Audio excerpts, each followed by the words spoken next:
Ya, bismillahirrahmanirrahim. Assalamualaikum warahmatullahi wabarakatuh.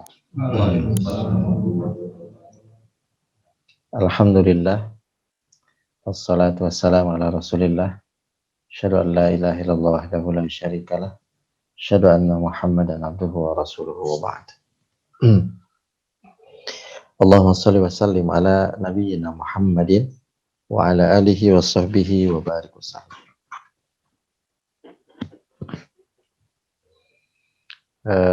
Saudara sekalian, Bapak Ibu yang dirahmati Allah Subhanahu wa taala. Alhamdulillah kita masih diberikan nikmat oleh Allah Subhanahu wa taala. Satu nikmat yang besar ya, karena nikmat besar itu ketika kita dikaruniai, kata Rasulullah SAW, nikmatan maghbunun fihi makatsirun minan nas. Ada dua kenikmatan besar yang mayoritas manusia itu tertipu ya, dua kenikmatan besar itu. Kenikmatan yang pertama adalah as-sihah, kesehatan, gitu, sehat. Yang kedua adalah al-firagh, kesempatan, waktu luang kita. Memang sifatnya nikmat itu begini, nikmat itu baru akan terasa apabila dia tidak ada, gitu. Itu nikmat itu. Ayo namanya orang segini, lampu baru set, gitu. Lampu mati tuh, nggak ada aliran listrik, gitu. Wah, baru ngegeru tuh semua tuh. Oh, ini baterai nggak jalan, internet nggak jalan, semuanya nggak bisa. Apalagi yang udah nggak ada baterai cadangan atau nggak ada power cadangan gitu kan. Wow, sudah mati semuanya. Saya ingat waktu kapan tuh ya? Waktu habis nikahan anak saya ya. Jadi pas dengan waktu listrik mati itu, semua itu listrik mati kan? Apa namanya istilahnya, blank out. Itu Jawa Bali tuh kalau tidak salah, habis. Itu saya pas keluar dari tol, Pak. Keluar dari tol, itu mah langsung keluar dari Padalarang mau ke arah Cimaremek sih. Lampu stopan pada ngaco semuanya. Ini mau ngebel kemana juga nggak bisa nyambung. Baru di situ ternyata nggak prepare rupanya, nggak siap-siap. Gitu, meskipun sebenarnya kan teknologi komunikasi itu kan sebenarnya mah DC gitu ya. Ya seperti kita begini kan ini sebenarnya laptop atau kan pakai DC gitu ya. Tapi karena kita tidak mengembangkan teknologi baterai nih Pak, yang mengembangkan malah itu orang Cina itu, gitu. Malah sumbernya ya ada di Sorowako, di sana, langsung luar biasa teknologi baterai. Blank out, langsung. Aduh, listrik nggak ada, semua udah kacau itu komunikasi itu, mau nelfon kemana ini Telkomsel semua ini gitu ya. Mungkin satelitnya mereka nggak prepare juga kelihatannya gitu ya, atau seperti apa saya nggak ngerti. Tapi pokoknya ngaco aja semuanya komunikasi. Nah, baru di situ kita tahu bahwa nikmatnya dikasih penerangan listrik itu terasa ketika dia tidak ada. Gitu. Ketika dia tidak ada, terasa nikmatnya. Tapi ketika ada mah, adem aja gitu kan. Nah, demikian pula sehat. Gitu. Sehat. Jadi sehat seperti yang kita sekarang. Alhamdulillah kita masih bisa duduk bersama, masih bisa mengkaji ilmu seperti ini, masih bisa bekerja karena sehat. Nah, makanya ketika ada ujian COVID, bingung juga tuh. Gitu. Karena orang kan yang namanya virus kan nggak terdeteksi gitu loh, nggak terdeteksi. Kebetulan ada jajaran direksi saya yang di tempat kena COVID tuh. Oh, WFH gitu cuma WFH juga WFH gimana? Kerjaan-kerjaan banyak, jadi serba bingung juga gitu. Jadi di slow down gitu. Udah, nikmat sehat luar biasa gitu. Jadi sebagian mayoritas manusia itu tertipu ya dengan dua nikmat itu, yaitu sehat. Ya, yang kedua adalah al-firagh, waktu luang, waktu kita masih bisa berkarya tapi tidak dimanfaatkan untuk berkarya. Waktu kita bisa memberikan kemanfaatan tidak dimanfaatkan untuk memberikan kemanfaatan. Waktu kita bisa berbakti kepada Allah eh, tidak bisa kita lakukan secara optimal, dan itu terasa ketika kemudian kita didera oleh berbagai kesibukan. Waduh, sibuk semuanya. Sehingga kemudian apa yang terjadi, kita lupa banyak hal karena kesibukan tersebut. Ya, sholat kita lalai, kemudian berdoa kita lupa, gitu ya. Dan kemudian bahkan kita juga melupakan banyak lagi apa namanya kewajiban kita kepada yang menciptakan kita. Itu luar biasa tuh. Nah, baru akan terasa gitu ketika kemudian yughir. Nah, ini nih, kesempatan itu yang luang itu Allah pepet kamu sibuk sehingga kita tidak bisa berpikir tentang keluangan waktu, tidak bisa mengkaji diri tentang hakikat hidup, tentang makna spiritualitas jiwa kita, tentang tujuan hidup dan sebagainya. Itu sangat penting sekali, gitu ya. Dan manusia itu ada habis peradabannya berbicara tentang itu semua. Nah, itu akan terasa kemudian ketika sibuk kita, ya. Aduh, nikmat inginnya tuh salah rehat sama keluarga aja gitu. Makanya ada apa? Weekend gitu kan. Weekend seperti itu. Nah, jadi itu penting untuk kemudian kita syukuri ya. Manifestasi syukur kita, bentuk syukur. Syukur itu artinya terima kasih. Manifestasi syukur kita. Sampai jam berapa Pak Jen? Terus jam 5 ya. Setengah kenapa? Juga tuh jam 5. Punten abdi nanu telatnya. Jadi itu balik. Jadi apa namanya? Ini penting untuk kemudian saya ingatkan kepada diri saya dan kepada Bapak Ibu sekalian, saudara sekalian, bahwa penting kita untuk mengoptimalisasi nikmat Allah ya, sehingga kelak waktu yang kita lewati ini tidak menjelma menjadi di dalam sebuah riwayat disebutkan nanti waktu itu yang menyertai kita itu kelak di hari akhirat itu akan menjelma menjadi makhluk. Makhluk itu makhluk yang menyeramkan atau makhluk yang menenteramkan. Ada makhluk yang menenteramkan sehingga seorang yang menemui Allah kelak di alam barzakh, para malaikat menyapanya dengan naumatal arsy. Tidurlah engkau sebagaimana layaknya tidurnya sang pengantin gitu. Nah, pengantin sadayana kan atasnya. Ayo tacan pengantin. Iya, iya. Ya. Oh, seueur gitu. Atau pengantin nu kadua. Jadi, nah itu digambarkan bagaimana penyesalan. Ya, sebagaimana penyesalan Firaun kan, ketika dia ditenggelamkan di Laut Merah, langsung teriak, amantu birabbi Musa wa Harun. Aku sedang beriman kepada Tuhannya Musa dan Harun. Telat pun gitu kan. Telat atau ngajarawok gitu kan. Cina gitu.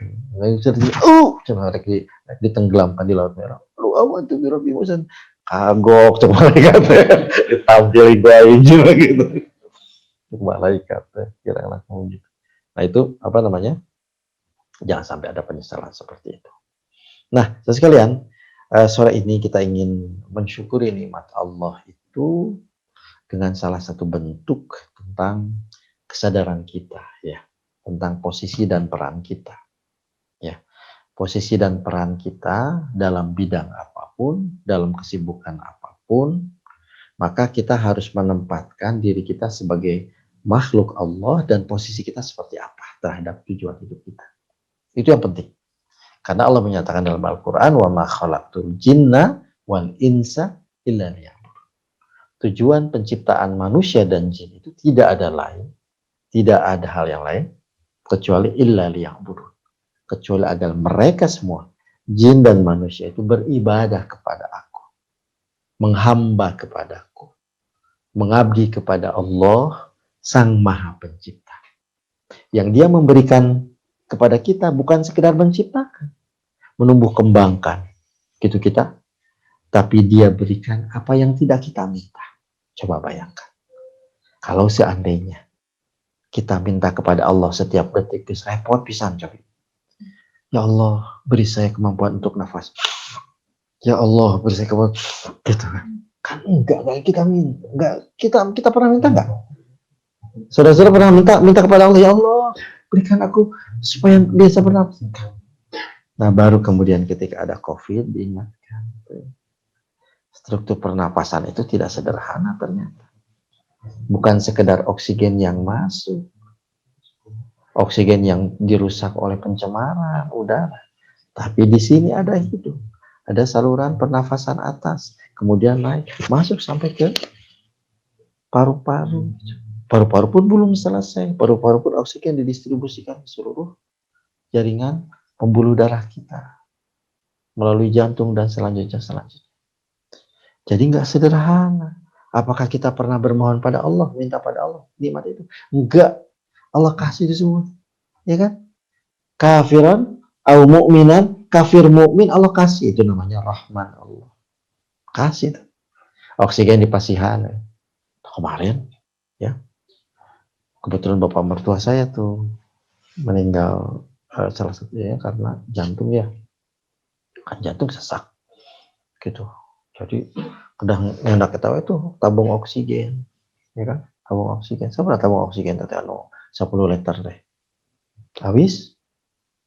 Jadi kalau nggak salah yang 10 hampir ratusan ribu lah ya, ratusan ribu gitu. Mahal tuh. Jadi kalau saya hitung per liter waktu itu ya sekitar 30 ribuan per liter lah, lebih kurang gitu. 30 ribuan per liter kalau nggak salah. Aduh awisnya gitu. Untuk bernafas begitu. Nah, itu jangan bersyukur itu. Ya, jarang disyukuri. Nah, jadi sekalian, jadi manifestasi kita untuk bersyukur kepada Allah, untuk berterima kasih kepada Allah adalah menegaskan posisi kita. Untuk apa? Tadi kalau Allah menyatakan untuk menghamba kepada Allah, itu satu pasti. Tapi bagaimana peran kita terhadap ajaran Allah yang Allah telah titipkan pada kita? Sebagai manifestasi bentuk rasa terima kasih kita. Yang Allah kasih semua nikmatnya, wa in ta'uddu nikmat Allah la tuhsuha. Seandainya kau hitung-hitung nikmat Allah itu enggak akan terjangkau. Undefinitely, tidak bisa terdefinisikan. Al-ihsa la tuhsuha undefinitely. Karya tidak bisa. Jadi kalau misalnya apa namanya tuh?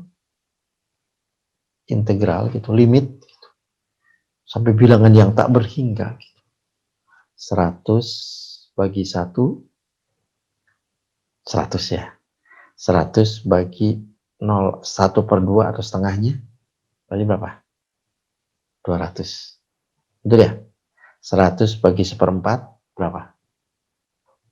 400. 100 bagi 1/10. 1000. 100 bagi 1/1.000.000. 100 juta. Jadi satu nikmat Allah ya, dibagi dengan bilangan yang sangat kecil terus. Saking banyaknya orang yang diberikan nikmat oleh Allah, wah nggak akan terdefinisikan. Sampai kalau saking kecilnya bilangan itu, saking kecilnya kita itu di hadapan Allah, Allah yang menciptakan alam semesta. nikmat Allah. Seperti itu. Nah, ini pentingnya kita. Nah, saya kesempatan kali ini mungkin mudah-mudahan kita sedikit ini diinspirasi oleh hadis Rasulullah ya, ada satu peristiwa. Jadi saya ingin bahas di sini bagaimana posisi kita. Posisi kita terkait dengan tugas hidup kita untuk beribadah dan peran kita di dalamnya. Nah, ini yang harus kita dengar. Makanya saya ingin membahas di sini nanti masalah masa depan itu adalah milik Islam. Al-mustaqbal li hadzati.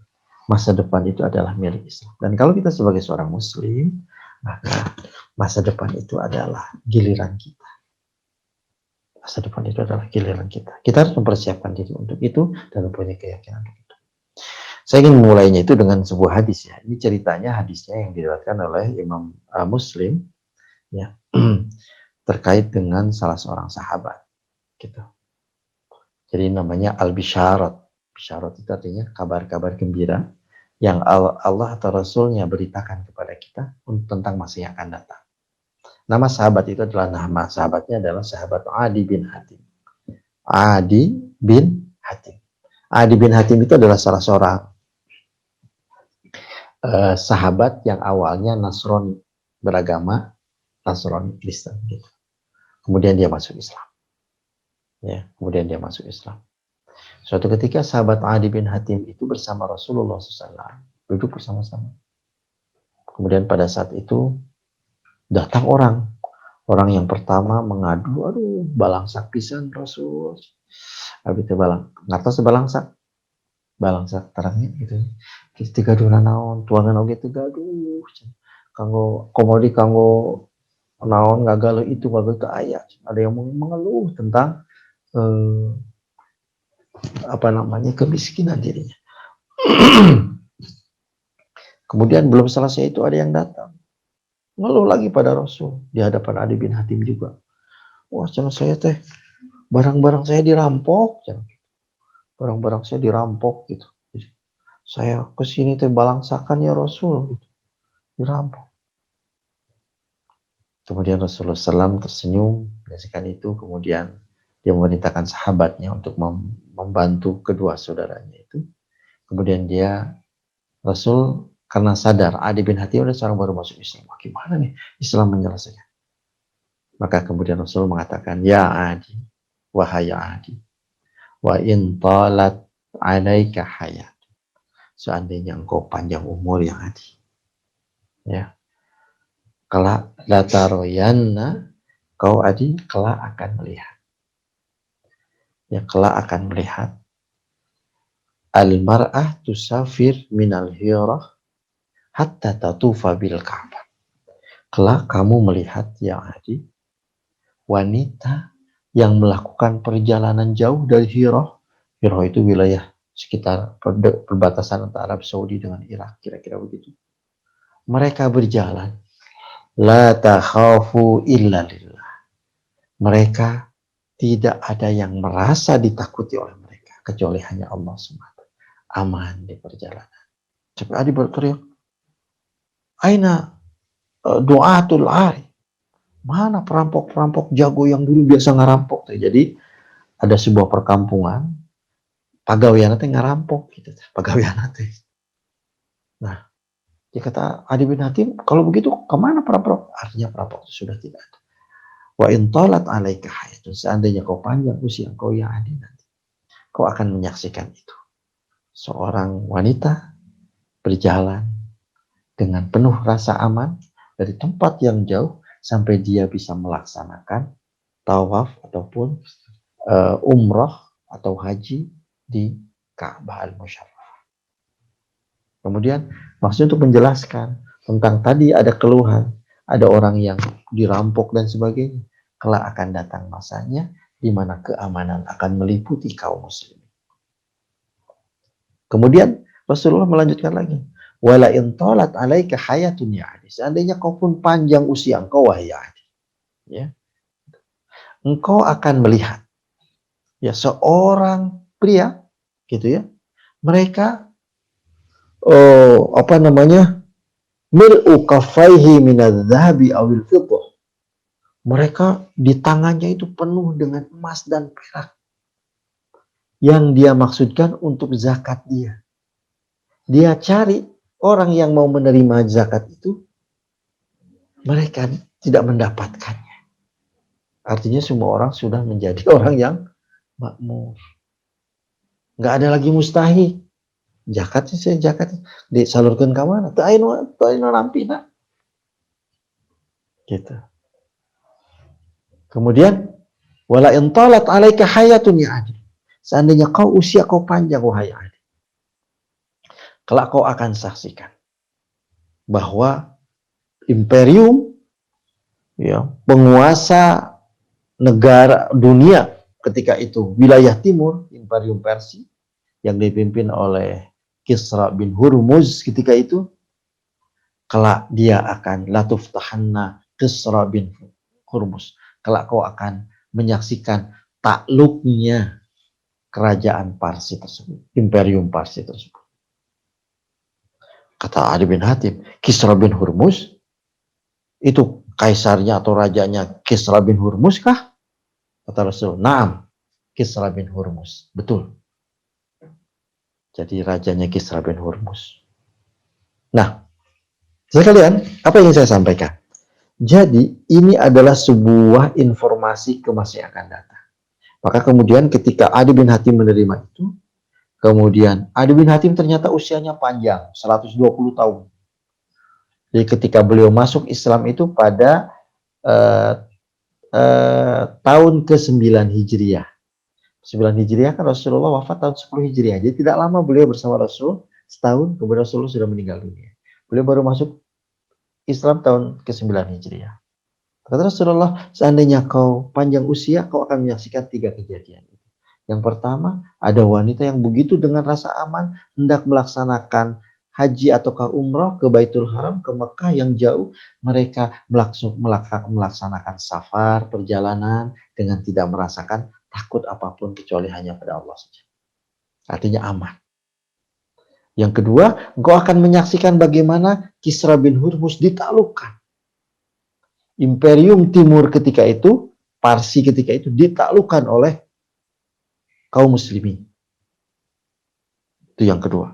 Yang ketiga, engkau akan melihat seseorang yang mau menyalurkan zakatnya, dia mencari mustahik. Bahkan di tangannya ada segenggam penuh emas dan perak yang merupakan harta zakatnya yang mau dia salurkan. Dia tidak dapatkan seorang yang mau menerimanya. Gitu. Seperti itu. Nah, ini 3 kejadian. Nah, kemudian Adi bin Hatim, 10 Hijriah Rasulullah meninggal dunia. Abu Bakar menggantikannya, Khalifah Abu Bakar, Amirul Mukminin. Kemudian dilanjutkan oleh Umar bin Khattab. Maka ketika masa Umar bin Khattab penaklukan kaum muslimin mulai menyebar sampai mendekati Imperium Persia ketika itu, Iran sekarang. Irak sekarang. Nah, itu sampai ke sana. Dan pada saat Umar itulah kawasan kaum muslimin dibereskan dari semua perampok dan sebagainya. Sehingga Adi bin Hatim menyaksikan ada wanita-wanita yang jauh dari Hirah, mereka menggunakan unta-unta mereka berjalan menuju Ka'bah untuk melaksanakan tawaf. Aku menyaksikan sendiri, kata Adi bin Hatim. Jadi jaraknya ketika itu berarti Adi bin Hatim masuk Islam tahun ke-9 Hijriah. Kemudian masa Abu Bakar itu lebih kurang 2,5 tahun. Rasulullah wafat tahun ke-10 Hijriah. Kemudian Abu Bakar ketika itu 2,5 tahun lebih kurang. Ya, taruhlah 3 tahun. Berarti 1 tambah 3, 4 tahun. Dan kemudian berganti kepada masa Umar ibn Khattab. Dan itu kemudian kawasan kaum muslimin, kawasan Islam yang dikuasai oleh kaum muslimin ketika itu dibersihkan dari semua perampok-perampok itu. Dan Adi bin Hatim menyaksikan bagaimana ada rombongan perempuan yang dari jauh melaksanakan ibadah haji ataupun umrah aman. Oh, ternyata benar Rasulullah SAW. Sodaqah Rasulullah SAW. Kira-kira begitu, kata Adi bin Hatim. Nah, pada masa Umar bin Khattab pun terjadilah ekspedisi besar-besaran yang ditugaskan oleh Umar ibn Khattab dengan menugaskan sahabat yang lain sebagai panglima perangnya, yakni Sa'ad bin Abi Waqqas.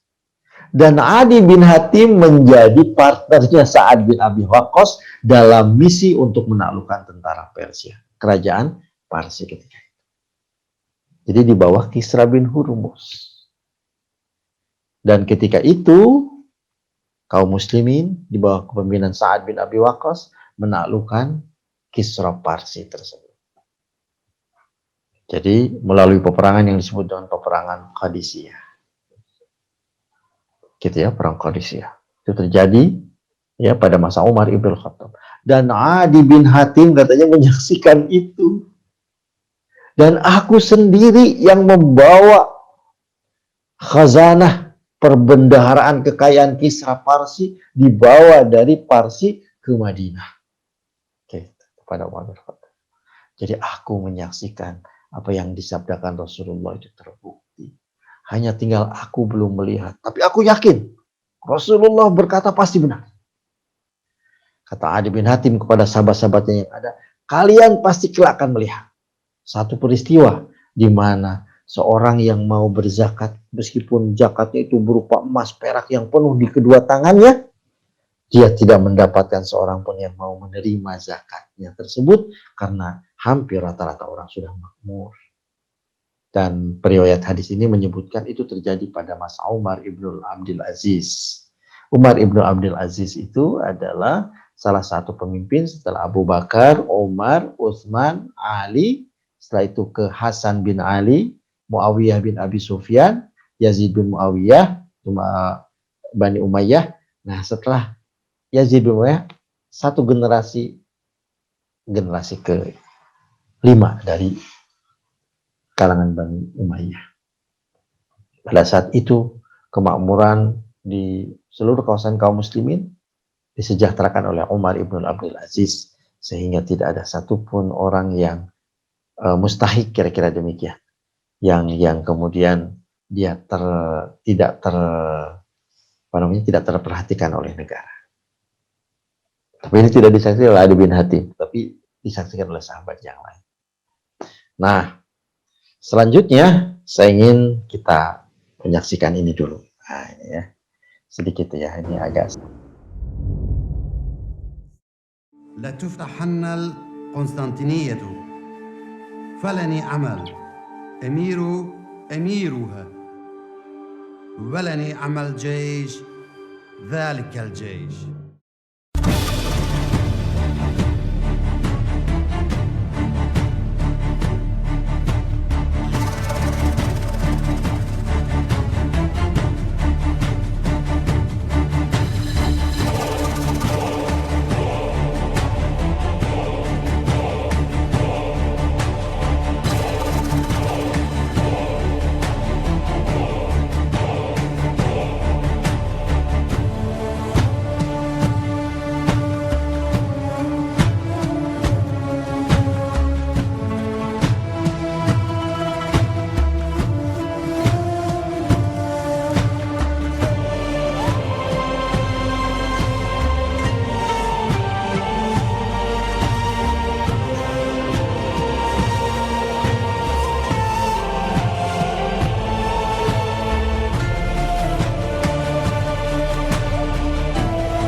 ya.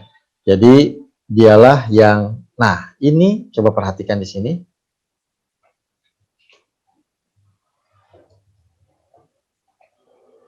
Jadi kembali lagi. Jadi coba perhatikan ramalan Rasul. Kalau tadi saya mengambil hadis dia, ramalan Rasul ada yang terjadi hanya beberapa tahun. Bisyarat namanya. Ada yang terjadi beberapa hitungan tahun lebih. Seperti taluknya Kisra Parsi tadi. Oleh Adi bin Hatim disaksikan lewat mungkin sekitar 9 tahunan.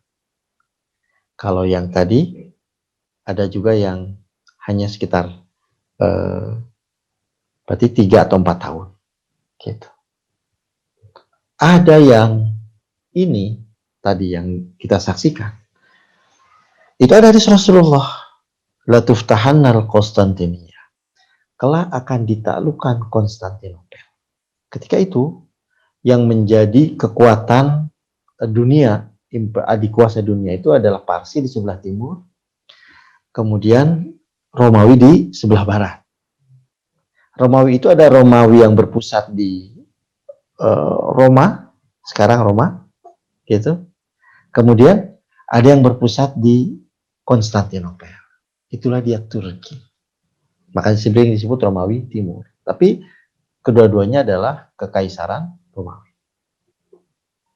Nah, Rasulullah mengatakan, La tuftahannal Konstantinia. Kelak akan ditaklukkan Konstantinopel. Fala ni'mal amir amiruha. Maka sesungguhnya sebaik-baik pemimpin adalah pemimpin ketika itu. Wala ni'mal jais dzalikal jais. Dan sebaik-baik tentara adalah tentara yang menyertai penaklukan.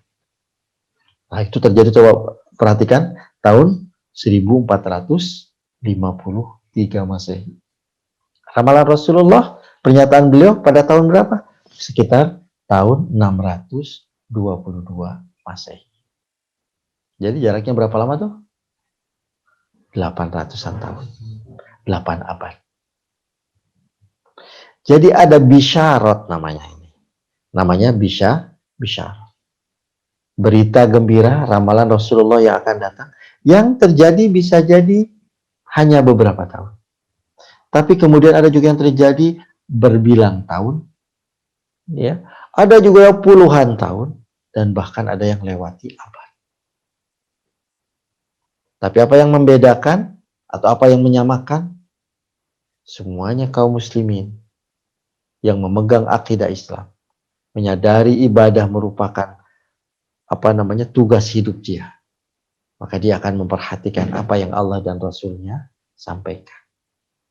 Begitu.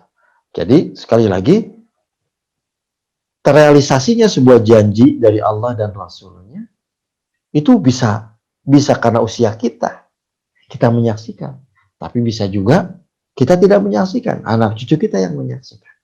Tapi kita yang mempunyai visi, mempunyai cita-cita, dan memandang masa depan untuk Islam, maka dia akan mendapatkan pahala yang sama dengan orang-orang yang kelak akan menuainya. Gitu. Jadi inilah al-mustaqbal lihadati, masa depan kita untuk Islam.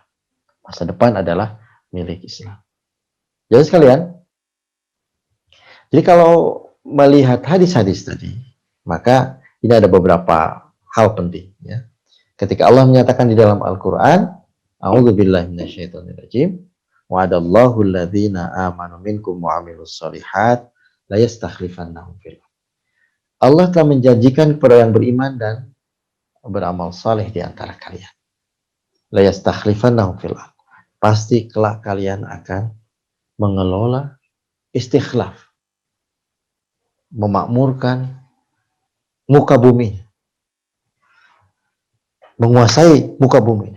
Kama stakhlafal ladzina min qablihim, sebagaimana orang-orang yang beriman dan beramal soleh dulu juga menguasai dunia itu. Wala yumakkinanna lahum, benarkah orang-orang terdahulu iman yang beramal soleh menguasai dunia ini? Betul. Jadi kaum muslimin itu menguasai dunia dari 622 Masehi sampai 1924. Khilafah Utsmaniyah yang terakhir yang dijatuhkan oleh Yahudi itu menghimpunkan lebih kurang 38 negara sekarang. Jazirah Arab secara keseluruhan. sebagian dari Asia kecil, Asia Tengah, kemudian seluruh Afrika, bagian tengah dan utara. Kemudian sebagian lagi ke wilayah Maghribi. Dan selanjutnya 38 negara. Dan perjanjian Sykes-Picot itu rencana mereka itu, kalau umat Islam masih dalam satu kesatuan, pasti mereka akan menguasai dunia, nggak bisa dikalahkan. Apalagi kalau mereka berpegang kepada akidah Islam. Sehingga sasaran mereka adalah ibarat ular. Ularnya mau nyandak orai, kantos nyandak orai itu sami itu acan. Tapi kalau lihat si siapa namanya itu, si Panji, itu langsung pasti kepalanya dulu, kepalanya. Kalau udah kepalanya mah, ekornya mah tinggal gapil. Nah, jadi umat Islam itu di situ, potong dulu dari kepalanya. Nah, kata Rasulullah, yanqudanna ural Islam urwatan fa awwaluha naqdun al-hukum wa akhiruha as-shalah. Jadi umat Islam itu akan tercerai-berai, akan dijatuhkan itu setahap demi setahap. Awaluha naqdun al-hukum. Yang pertama itu sistem pemerintahan akan dijatuhkan. Jadi nggak ada lagi kesatuan kaum muslimin dengan akidah Islam yang sama.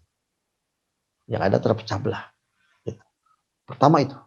Yang terakhir nanti diabaikan sholat. Gitu. Seperti itu. Nah, ini janji Allah bahwasanya udah berapa lama? Udah sampai 1924, jadi 622. Sebelum Rasulullah, siapa yang memimpin? Para nabi. Zaman Nabi Musa ketika menaklukkan Firaun, Musa yang berkuasa. Siapa yang menguasai wilayah Syam ketika itu? Setelah zamannya Nabi Musa alaihissalam, setelah zamannya Nabi Yusuf alaihissalam, Yusuf yang menguasai wilayah Mesir, Bani Israel ketika itu. Putra Bani Israel itu kan keturunan Nabi Yakub. Dan Yusuf adalah anak dari Nabi Yakub. Beliau yang menguasai Mesir ketika itu. Gitu ya. Orang-orang yang beriman dan beramal soleh. Kemudian Musa alaihissalam sampai kepada Daud dan Sulaiman. Mereka menguasai dunia. Dilanjutkan oleh Rasulullah SAW. Dan Khulafaur Rasyidin sesudahnya. Khilafah Bani Umayyah selanjutnya. Bani Abbasiyah terakhir Khilafah Bani Utsmaniyah. Dan itu ditakuti. Gitu. Segen gitu. Ada yang mau macam-macam sehingga ayeuna gitu ya. Itu umat Islam di Rohingya dilakukan begitu. Antap ke di Cina, di Uighur diperlakukan demikian. Rehe. Palestina diperlakukan seperti oleh Israel. Tapi ingat, itu baru 1924 sampai sekarang. Berarti berapa tahun? Sekarang 2020 ke 2000 berapa? 1924 ke 2000 berarti 76 tahun ya. 76 tahun tambah 20 baru 96 tahun, belum satu abad aja. Makanya yang mereka khawatirkan adalah kesadaran umat Islam yang menjadikan Islam sebagai pedoman kehidupan mereka. Makna pedoman kehidupan adalah bahwa dia pedoman hidup. Namanya hidup kan bukan hanya sekedar punten makan saja. Apakah hidup makan? Ya enggak. Di sana ada apa saja kalau dalam hidup? Ya di sana ada makan, minum, berketurunan, bermasyarakat, berekonomi, berteknologi, berteknologi informasi, berteknologi persenjataan. Itu kan hidup namanya. Nah, itu ada dalam kerangka pedoman hidup. Dan Allah menjanjikan itu seperti itu. Orang terdahulu juga orang beriman dan beramal saleh. Bahkan Allah menyatakan, wala yumakkinana lahum dinahum allati irtadalahum. Allah akan menempatkan posisi mereka pada posisi yang Allah ridhai. Agama dan kaum muslimin. Waduh, Ustaz, sekarang kumaha kondisi kaum muslimin? Memang kondisinya begitu. Apakah pada masa Rasulullah ketika Rasulullah mau diberikan kemenangan oleh Allah itu tanpa pengorbanan? Oh, ada pengorbanan. Gitu. Ya. Nah, ini adalah firman Allah yang abadi. Ini kalimat la yastakhlifannahum adalah janji Allah yang belum terrealisasi. Janji Allah.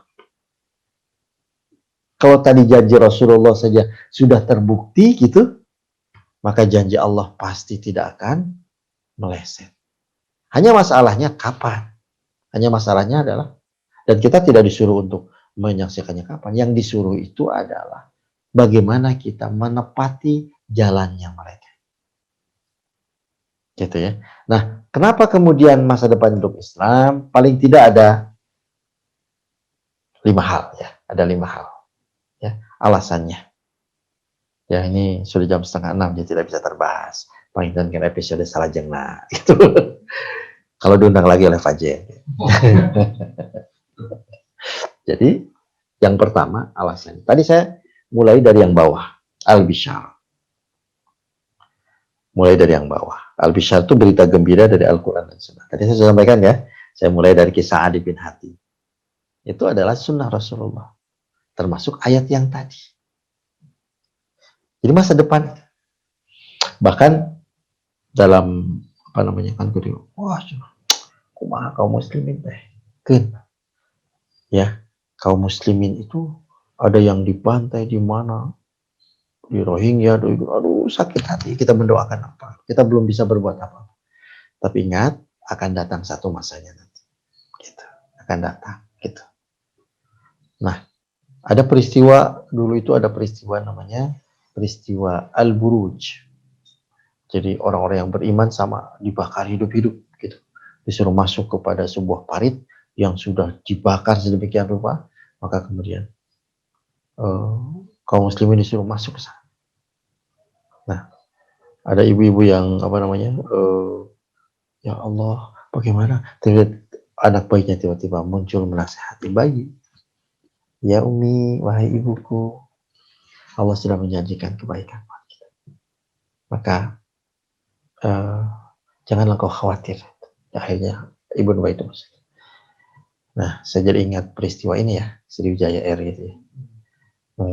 Ya kalau begitu terasanya kayak gimana ya? Satu tekarawas satu. Mulainya pung meledak ya, terpecah. Ya, mungkin udah nggak kerasa gitu. Saya ingat ya, sedikit aja nih ilustrasi ya. Ilustrasi peristiwa sakaratul maut gitu ya. Mungkin ya saya mengambil iktibar. Saya suka pakai motor. Seringnya pakai motor. Terus pernah satu ketika itu tabrak. Jadi bukan tabrakan, ditabrak gitu ya. Di ini udah saya terpental. Itu kan terpental. Jadi memang pas kejadian tabrakan, terpental, tekarawas sudah sadar ya. Teng, pas kubrak gue gitu 5 meter gitu, kubrak itu golosor. Tekarawas sadar. Oh, tadi itu kecelakaannya. Kira-kira gitu. Kejadian itu begitu cepat. Ya, begitu cepat sehingga mungkin peristiwa itu tidak sadar-sadar, oh kecelakaannya. Jadi kalau meninggal juga begitu barangkali. Kalau yang beriman itu ya insya Allah. Innalillahi wa inna ilaihi raji'un. Ingat aja yang penting ketika akhir, dari akhir, awal dan akhir, awal kan kita diazankan. Asyhadu an la ilaha illallah ala orang tua kita gitu insya Allah. Ketika akhir kita, ingat la ilaha illallah Muhammadur Rasulullah. Saya ingat bapak saya, almarhum. Sehat, bapak saya 82 tahun, sehat. Jog-jog ya nih. Yang kita khawatirkan ibu justru tadinya kan, karena stroke waktu itu ibu. Bapak masih sehat, jog-jog. Allah panggil duluan beliau. Kejadiannya cepat karena ditabrak gitu ya. Tapi itu sudah tak tidak lah ya. Bapak itu belum pernah jalan ke tempat itu. Nggak pernah itu jalan. Katanya mau bayar listrik dia jalannya bukan ke situ. Dia jalan ke situ sambil mau jalan kaki olahraga. Padahal umur jarang ngelangkungan jalan itu. Tapi itu tadi kata Allah. Gitu kan. Ya. Kalaulah Allah sudah menetapkan kematian pada seseorang, la barazal ladzina kutiba alaihimul qatlu illa ma jadi kalau sudah tetapkan sesuatu, sanajan rekumha sembunyi di tempat apapun, Allah gerakan tuh. Dia bergerak. Meninggal. Saya mentafakuri. Karena ketika kejadian tersebut saya sedang rapat. Padahal pagi-paginya saya ngantar tukang karena bapak maunya almarhum di Enov. Saya pernah ambil tukang ya, saya antar tukang tuh jam 7 pagi saya antar ke rumahnya beliau, kemudian saya antar, semuanya perkenalkan, maka dia masih sarung-sarungan, kalau sarung-sarungan begitu jam 7 sarung-sarungan bapak tandanya nggak akan keluar, kira-kira gitu. Biasanya kalau mau keluar, dia sudah pakai orang tua kan, setelan safari atau baju takwa jam 7 itu. Nah, kalau ada janji jam setengah 8 aja udah jam setengah 7 sudah nangkring di jalan. Saya tos di mana? Tos di mana ya? Udah begitu orang tua kan. Udah sekedapan lagi nyetir, sekedap lindungi kan gitu. Kalau setengah 7 udah 1 jam sebelumnya sudah standby. Biasanya begitu. Pas saya antar itu masih sarungan. Ah, ini nggak akan keluar. Sarungan kawasan. Gitu. Ini alamat nggak akan keluar kan dalam kebiasaannya. Tapi itulah takdir Allah. Tiba-tiba katanya, kata si bibi ya asisten rumah tangga itu yang mendampingi bapak ibu almarhum. Itu katanya bapak mau bayar listrik. Ah, bayar listrik. Oh, bayar listrik biasanya di jalan kali. Bayar listrik ke jalan yang nggak biasa. Dan di jalan yang nggak biasa itu tiba-tiba ada apa namanya truk es krim yang tinggi gitu ya, ininya panjang, kabaduk. Jadi dia ngerem, ada motor berhenti ngedadak, dia balik lempar ke kiri, di sebelah situ ada bapak yang kebetulan lagi berjalan di trotoar, kebaduk lah, kebaduk terbang. Menurut ceritanya begitu. Saya pas bapak Aki kecelakaan, telepon saya lagi rapat, saya tutup jam 10:30 saya kejar di rumah sakit PMI, di PMI, dialihkan ke Halmahera. Aduh, alhamdulillah masih saya bisa. La ilaha illallah Muhammadur Rasulullah. La ilaha illallah Muhammadur Rasulullah. Masih saya. Asyhadu an la ilaha illallah Muhammadur Rasulullah. La ilaha illallah Muhammadur Rasulullah. Allahumma sholli ala Muhammad. Lagi langsung klak. Setelah itu saya sadarkan sampai kejadian jam 11:30 saya talkinkan, saya menyertai ke ambulan karena di Halmahera nggak ada untuk alat bedah, dipindahkan ke Santo Yusuf, dijahit dan sebagainya, darah masih mengucur. Wah, ini nggak benar, saya bilang. Kebetulan kakak juga dokter kan, dokter bedah lagi, militer, beliau kontak ke rumah sakit Dustira. Alihkan di sana dokter bedah tulang yang di Dustira. Dalam perjalanan itu maghrib sudah cepat ya, cepat gitu. Jadi saya ingin menggambarkan bagaimana ya barangkali peristiwa itu cepat. Bagi orang yang beriman, peristiwa kematian itu akan cepat dan tentu saja asal yang akhir, yaitu husnul khatimah. Ingat pada Allah. La ilaha illallah Muhammadur Rasulullah. Gitu. Nah, jadi sekali lagi kembali kepada al-bisyarat tadi, hal yang pertama. Jadi masa depan Islam itu memang karena itu. Jadi perjuangan kaum muslimin pendek saja. Usia itu enggak. Gitu. Yang paling penting bagaimana pada saat posisi sekarang ataupun yang akan kita lalui, kita berada pada niat dan perjuangan. Gitu. Nah, kalau kita lihat tadi fotonya Konstantinopel mau panjang, 8 abad. Tapi baru pendek nih usia peradaban kita. Umat Islam sekarang jatuh dari 1924, baru sekali itu nih, belum 1 abad kan? Belum 1 abad. Akan datang masanya. Gitu. Di Amerika dengan berbagai macam cara kan gitu ya. Ketika menara kembar di ini kan terorisme wah sampai kemudian tahu-taunya diakui. Ngejar Saddam, ngejar Al-Qaeda, gitu kan semuanya. Saddam terbukti ya nggak ada tuh mass weaponnya, senjata pemutus massa geus hancur negara gitu. Nggak begitu. Tapi biarlah orang-orang yang sudah syahid sementara mereka memegang teguh ajaran agamanya, mereka sudah dapatkan pahala. Tinggal kita harus berpegang teguh dan berusaha secara konsisten. Nah, jadi al-mustaqbal ya tadi, masa depan, karena memang ramalan Rasulullah al-bisyarat tadi. Ramalan Rasulullah dan janji Allah Subhanahu wa taala untuk masa-masa yang akan datang. Ya, bahwa kaum muslimin Allah sudah janjikan untuk mengelola dan memakmurkan muka bumi ini. Nah, yang kedua adalah satu lagi saja dulu gitu ya. Jadi Islam itu sebagai pedoman hidup. Kalau tadi al-bisyarat dasarnya yang pertama, yang kedua adalah Islam sebagai pedoman hidup. Jadi saya ambil perumpamaan. Hidup itu bukan hanya sekedar tidur. Hidup itu bukan sekedar makan. Hidup itu bukan sekedar minum, berpakaian, berkeluarga. Tapi hidup itu adalah rangkaian aktivitas yang mengarah kepada satu tujuan. Gitu. Yang pasti, tujuan yang pasti adalah tujuan setelah kita mati. Itu adalah hal yang pasti, karena kematian adalah hal yang pasti. Ayeuna upami ditaros. Kan suka buat RKAP ya, Pak Jen ya? RKAP, rencana kerja anggaran perusahaan. Target revenue, wah, dari sekian proyek 100 M. Wah, gagah gitu kan. Tercapai tidak? Belum tentu. Ada 10 program kegiatan.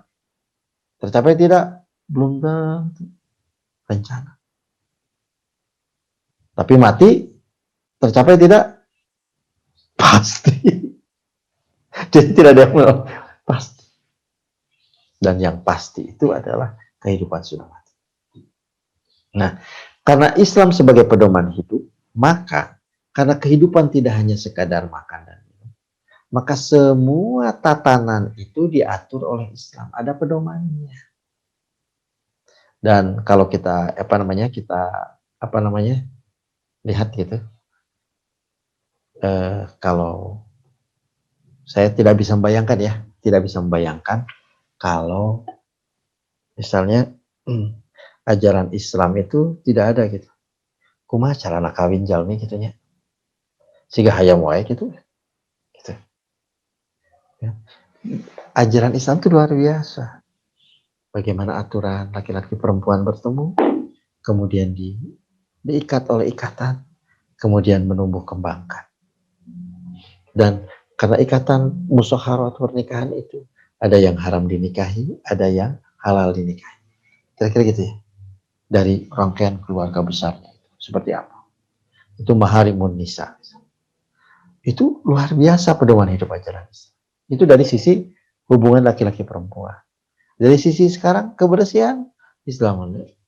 Sok ayeuna mana agama nu menyuruh kita untuk ketemu air paling tidak 5 kali dalam sehari. Sumping tidak kumaha aturan mainnya gimana? Bukan siga murang kalinya. Pok henteu gitu ya kita mah. Dulu baru dah gitu ya. Wudu dari tangan dulu. Tangan tuh dibasuh begini.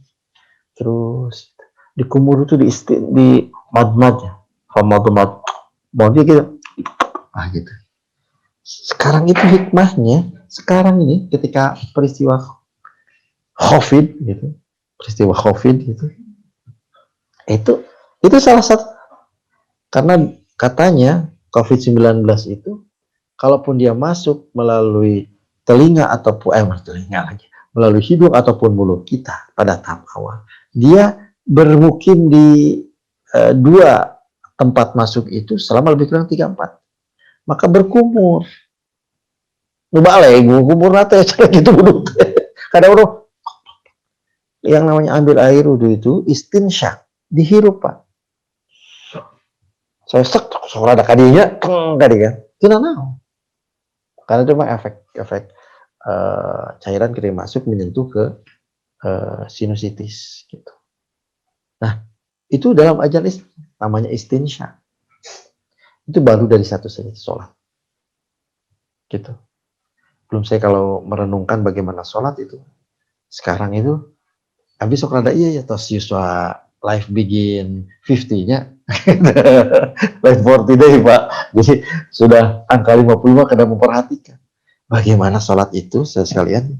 Nih, ini posisi ini ya, posisi ruku nih. Nih, ruku ini harus 90 derajat. Dan efek secara kan kebetulan sok aya karaosnya. Salah satu olahraga itu begitu gitu. Peregangan itu. Jadi ini sampai kalau kita sujud, nah ini sujud. Nah, ada sunahnya dipanjangkan. Kenapa panjang? Ini supaya lentur ini. Jadi apa yang saya katakan itu hidup dari sisi dari ibadah itu.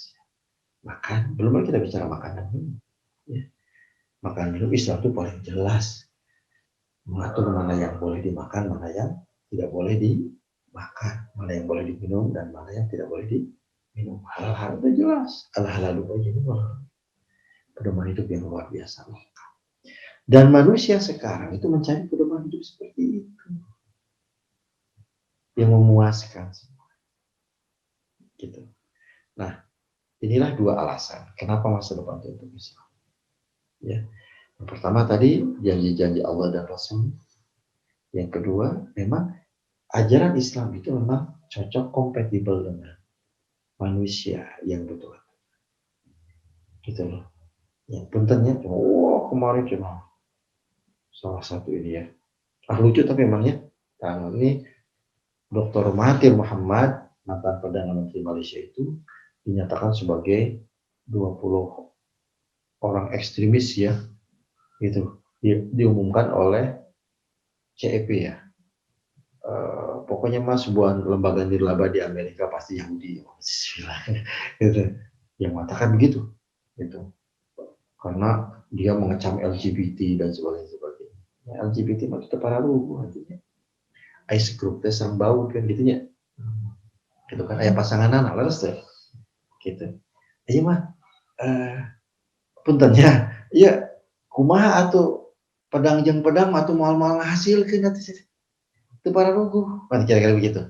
Nah, ini contoh sederhana yang salah pikir ya dari berdalih kebebasan, tapi sebenarnya merusak fitrah manusia. Ya, dan Islam sebagai pedoman hidup yang mengatur itu. Sudah menjelaskan posisi al-khunsa itu sebagai penyakit dan harus disembuhkan. Kalau dia karena bawaan, maka disembuhkan. Posisinya disembuhkan. Lain dipelihara, ini mau komunitasnya diantekun sehingga ya tetap macam-macam lah. Nah, tapi tantangan. Tapi sekali lagi, Islam sebagai pedoman hidup adalah hal yang kedua yang kemudian menjadi dasar bahwa masa depan itu. Itu pengintannya, mudah-mudahan saya juga kebetulan lagi sahur. Jadi mudah-mudahan tidak jam maghrib jam 6 lebih ya kalau nggak salah ya. Hampir 7 ya. Iya. Jadi mudah-mudahan ada guna dan manfaatnya ya, insya Allah diskusi kita mudah-mudahan pada kesempatan yang akan datang bisa kita bahas sekali. Jadi sekali lagi sambil ikhtisar bahwa al-mustaqbali hadatin masa depan itu untuk agama kita, untuk agama Islam itu karena memang yang pertama tadi karena adanya bisyarat, janji-janji berita gembira dari Allah dan Rasulnya tentang masa depan itu untuk Islam. Yang pertama. Yang kedua, memang ajaran Islam adalah pedoman hidup. Pedoman kehidupan yang paling cocok untuk manusia. Struktur ajaran, rincian ajaran Islam, dari mulai berbagai macam aturan hidup, itu semuanya kompatibel, cocok dengan manusia dan kemanusiaan. Dan oleh karena itu, supaya manusia tetap eksis, maka dia harus dikuatkan dengan ajaran. Kira-kira begitu, ya mudah-mudahan ada guna dan manfaat ya. Kalau ada yang mau ditanyakan atau diskusikan, saya persilakan dulu barangkali 1-2 pertanyaan. Mana?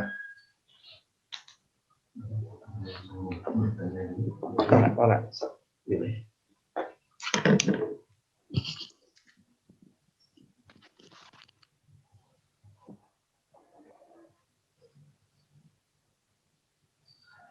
Enggak, bila anu pada di alas ini.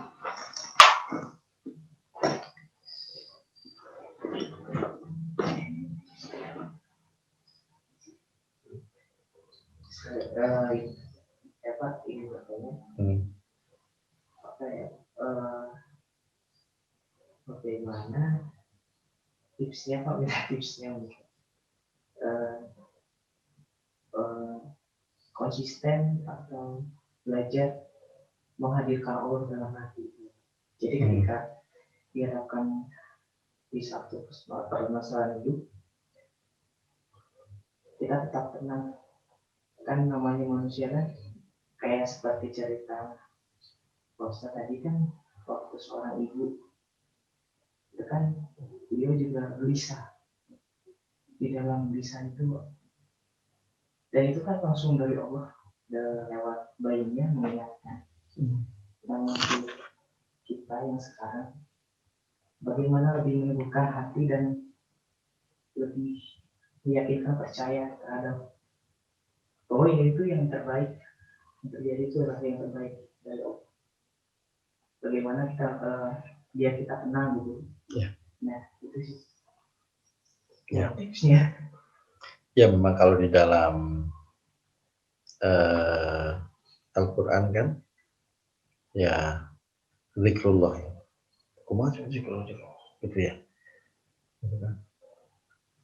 Ala bi dzikrillahi tatmainnul qulub. Yang membuat hati itu tenang, itminan, itu adalah zikrullah, mengingat Allah. Apa makna mengingat Allah? Jadi menghadirkan segenap kesadaran bahwa Allah Sang Maha Pencipta itu mengatur, menguasai, dan mengelola semuanya. Itu ya. Jadi makanya, tapi bagaimana supaya konsisten begitu? Makanya ada beberapa amalan. Yang namanya wirid ya, kan mungkin suka ada wirid maksurat ya, pagi dan petang. Tahap awal mungkin talafuz saja. Astagfirullah, astagfirullah. Baru dapat mungkin dulu ya waktu saya belajar waktu SD gitu. Jadi mahaluan teh apa begitu. Nadoman gitu. Allah wujud kidamba gitu. Jadi dulu gitu kan anak-anak gitu. Mungkin tahap awal.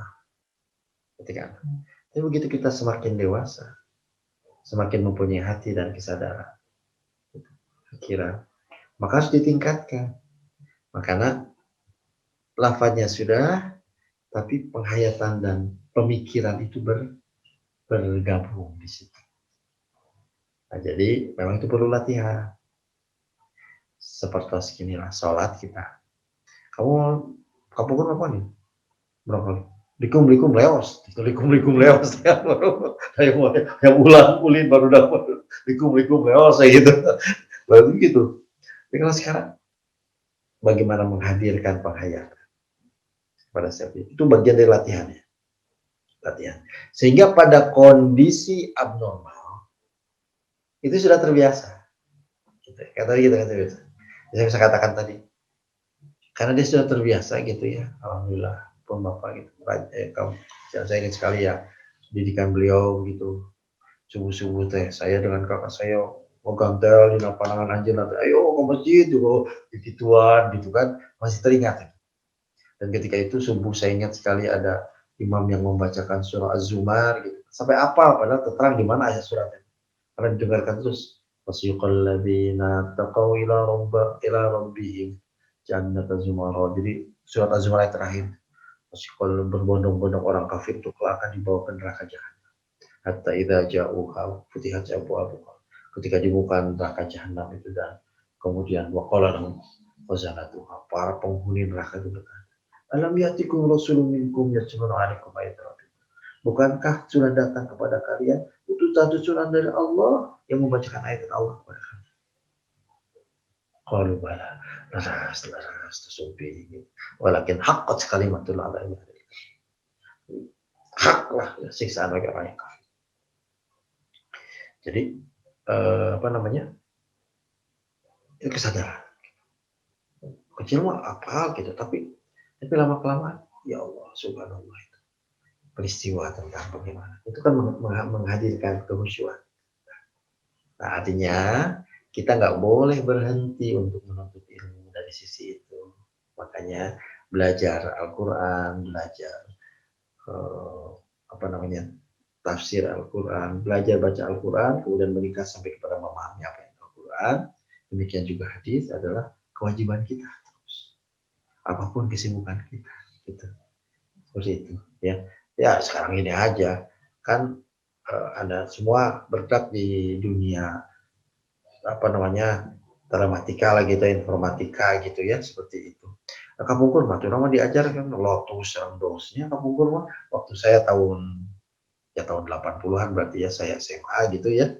Maka diajar komputer teh gitu. Lotus, ketemu Lotus, nganggo MS Word gitu kan. DOS, buku-buku gitu, masih gitu. Tapi kan seiring perjalanan sekarang kok lebih cepat. Anak-anak sekarang nggak lagi baca-baca kayak gitu, kasih kasih laptop, kasih HP, terus bisa kerjanya serangan gitu kan. Lebih cepatnya mereka gitu. Artinya apa? Kita mengupgrade diri kita, mengupgrade diri terus kan. Kalau nggak ketinggalan zaman. Sama halnya dengan spiritualitas kita. Zikir kita kepada Allah, ingat kita kepada Allah. Makanya kalau ada yang ini istighfar kepada Allah, istighfar, astagfirullah. Kalau hati kurang ini istighfar kepada Allah. Gitu kan.